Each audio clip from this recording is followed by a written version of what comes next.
qu'il faudrait vraiment les condamner parce qu'ils étaient quand même au courant du produit, de sa néfacité du moins, et qu'il ne fallait pas laisser les agriculteurs faire l'épandage et utiliser les produits effectivement. Oh, j'ai entendu les plaintes à la télé, mais bon, la population, il faut qu'ils sachent, depuis 1976, moi personnellement, j'évite de manger certains produits. Malgré les plaintes et les alertes, la France n'a jamais été inquiétée juridiquement par son utilisation illégale du chlordécone. Ce pesticide utilisé en France contre le charançon du bananier a été interdit en 1990. Cette interdiction n'a été effectivement interrompue qu'en 1993 en Guadeloupe et en Martinique.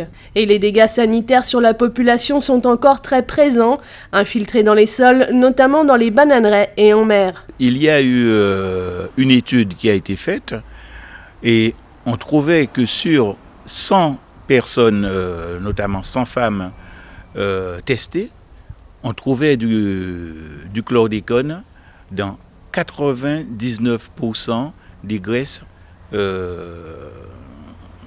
testées. Au cœur de l'affaire chlordécone, un enjeu économique. Nous essayons de faire passer l'information au plus près de la population. Mais à côté de cela, c'est la banane, c'est le monde agricole. Il y a l'enjeu des emplois.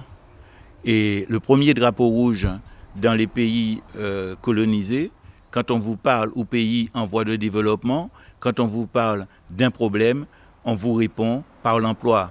Donc forcément, même si je sais que mon frère est décédé d'un cancer de la gorge parce qu'il travaillait sur les bananeraies, je dis oui, mais j'ai mon cousin qui travaille aussi dans la banane.